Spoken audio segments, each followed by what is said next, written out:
আসসালামু আলাইকুম। আপনারা সবাই কেমন আছেন? আলহামদুলিল্লাহ আমিও খুব ভালো আছি। তো আজকে হঠাৎ করে কোথায় চলে যাচ্ছি আপনাদের সাথে একটু শেয়ার করব। তো আমি কিন্তু মাত্রই ঘুমের থেকে উঠেছি। উঠার পর চাচাতো ভাই বলতেছিল যে সবাইকে নিয়ে রেস্টুরেন্টে যাবে। তো কেউই যাবে না। তো হঠাৎ আমি কিন্তু রেডি হয়ে গেলাম। আমিও যেতে চাচ্ছিলাম না, যথচ আমার রান্নাবান্না আছে এর জন্য। তো অনেক রিকোয়েস্টের পর কিন্তু আমিও চলে গেলাম ছোট ছেলেকে নিয়ে। বড় ছেলে কিন্তু মাদ্রাসায়, এর জন্য কিন্তু অল্প স্বল্পর মধ্যে রেডি হয়ে গেলাম। কারণ আমি কিন্তু রেডি হতে অনেক ভালো পারি, কারণ অল্প সময়ের মধ্যে আমার কিন্তু বেশি সময় লাগে না। তো আমরা কিন্তু রিক্সা নিয়ে নিলাম আমাদের বাড়ির কাছে থেকে। লালবাগ ভূতের একটা রেস্টুরেন্ট আছে, সেখানে চলে গেলাম। তো আমরা সুন্দর করে ঢুকে গেলাম, কিন্তু আমি কখনো কিন্তু এই রেস্টুরেন্টে যাইনি, আজকেই ফার্স্ট। অনেক রেস্টুরেন্টে যাওয়া হয়েছে, কিন্তু আমি হয়তোবা ভেবেছিলাম যে এটা ভূতের কিছু আছে, কিন্তু যে দেখলাম এটা কিছুই নেই। শুধু এভাবেই রেস্টুরেন্টটা কিছুক্ষণ পর পর হয়তোবা একটু আওয়াজ দেয়, ভূতের মতন আওয়াজ দেয়, কিন্তু সেরকম কিছুই নেই।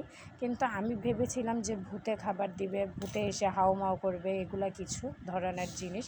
কিন্তু ভিতরে যেয়ে দেখলাম কত সুন্দর একটা স্পেস, কিন্তু সেরকমও ছবি তোলার কোনো স্পেস নেই। তো আমি কিন্তু বসে বসে কিন্তু ভিডিও নিয়ে নিলাম বাচ্চারা কি করছে। তো আমি কিন্তু আমার চাচাতো ভাই আর আমার চাচাতো ভাইয়ের বউ আর কাচ্চারা সবাই মিলে গেলাম।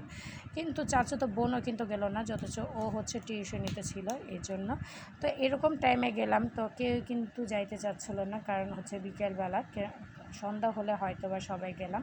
তো আমাকে কেমন লাগছে অবশ্যই কমেন্টস করে জানাবেন। আমি ড্রেসটা পরে নিলাম। এই ড্রেসটা কিন্তু অনেক দিন যাবত পর পরলাম। তো এখানে মেনু কিন্তু দিয়ে দিয়েছে। মেনু দেওয়ার পর কী কী আইটেম খাবো আমরা আপনাদের সাথেও সব কিছু শেয়ার করব। তো চাচাতো ভাই বারবার জিজ্ঞেস করতেছিল কী কী খাবো, কিন্তু আসল কথা আমার পেট ভরা ছিল দেখে আমি কিছুই সাহস করে বলতেছিলাম না। আমি বলতেছিলাম যে তোমরা যা খাবা তাই আমি খাবো। তো এইখানে কিন্তু তোফা অনেক দুষ্টামি করতেছিল। তোফা কিন্তু সোফার উপরে দাঁড়িয়ে গিয়েছে, আপনারা দেখতে পাচ্ছেন।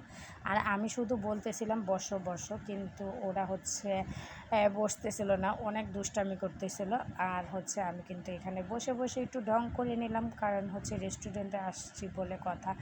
তো দেখেন আমাকে কেমন লাগছে। অবশ্যই আমি কিন্তু বোরকা পরে যেতে চেয়েছিলাম, তারপর চিন্তা করলাম একটু ড্রেসটাই পরে নেই, যদি ছবি তোলার কোনো স্পেস থাকে। আর এটা কিন্তু ড্রাগ হাউস, এটার নাম ড্রাগ হাউস। আগে ভূতের আস্তানা ছিল, এখন ড্রাগ হাউস।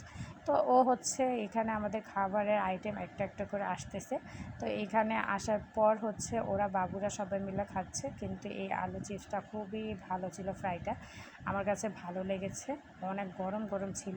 তো বাচ্চারা কিন্তু খাচ্ছিল, আর আমি কিন্তু সুন্দর করে ভিডিও নিয়েছিলাম। আর ও একটা রাইস নিয়েছিল চাইনিজ। তো ও দুপুরবেলা খাওয়া দাওয়া করেনি, এর জন্য ওর বেশি হয়তো বা খিদা লেগেছে, এর জন্য ও চাইনিজ খাচ্ছে। আর আমাদের জন্য কিন্তু পিৎজা অর্ডার করে ফেলছে, এই যে একটা ঝাল পিৎজা, আর ওটা একটা ঝাল ছাড়া, যত বাচ্চারা খাবে এই জন্য। তো তো এইখানে কিন্তু পিৎজা নিয়ে নিল, কারণ এই পিৎজা কিন্তু আমরা কেউই খেতে পারিনি, কারণ এইখানে পিৎজা সবাই এক পিস করে খেয়েছি, আর একটা প্রায় আনামের মতন রয়ে গিয়েছে। আর এখানে চিকেন ফ্রাই দিয়েছে। তো এই চিকেন ফ্রাইটা এত বড় বড় ছিল, অনেক বড় বড় কিন্তু ছিল, কিন্তু আমার কাছে খুবই ভালো লেগেছে। কিন্তু পেট ভরা দেখে কিছুই খেতে পারিনি। পরে কিন্তু বড় ছেলের জন্য আমি পার্সেল নিয়ে নিয়েছি, মোহাম্মদেরটা পার্সেল নিয়ে নিয়েছি। আর পিৎজা একটা কিন্তু আমরা পার্সেল নিয়ে নিয়েছি, কারণ বাসায় যে আমরা খাবো। তো সব কিছুই কিন্তু গরম গরম ছিল, তো ভালোই লেগেছিল খেতে। তো এখানে দেখছি একটা কোক নিয়েছে, যেই কোকটা 80 টাকা।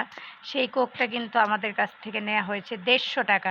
তো এই কথাটা শুনে কিন্তু আমি অনেক অবাক হয়ে গেছি। তো কিছু কিছু কিন্তু হার্ট স্ট্রোকের মতন আমার হয়ে গেছে, কারণ যেই কোকটা ছিল 80 টাকা দাম, সেটা 150 টাকায়। এটাকেই বলে হয়তো বা রেস্টুরেন্ট। একটু আমেজ ফুর্তি করাতেই কিন্তু একটা জিনিসের দাম অনেক অনেক দাম। কিন্তু রাত্রে 10টা বাজে আমাদের জন্য চাইনিজ অর্ডার করে হয়েছিল, সবার জন্য, বাসার সবাই লোকের জন্য। তো 10টা বাজে কিন্তু চাইনিজ আমাদের চলে এসেছে বাসায় পার্সেল। তো চাইনিজে কি কি আছে চলেন আপনাদের সাথে শেয়ার করি, আর আপনাদেরকেও দেখাবো। কারণ চাইনিজটা অনেক মিষ্টি মিষ্টি ছিল, কিন্তু আমার কাছে একটুও ভালো লাগেনি, কারণ আমি একটু আবার ঝাল খেতে পছন্দ করি। তো এখানে দেখছি একটা চিকেন ফ্রাই আর চাইনিজ পোলাও ছিল। তো চাইনিজ পোলাও দেওয়া হয়েছে আমাদের। তো চাইনিজ পোলাওটা আমরা খাবো। তো এখানে একটা সবজির আইটেমও ছিল। তো আর কি, এই আজকে করলাম, চাচাতো ভাইয়ের সাথে ঘুরলাম ফিরলাম।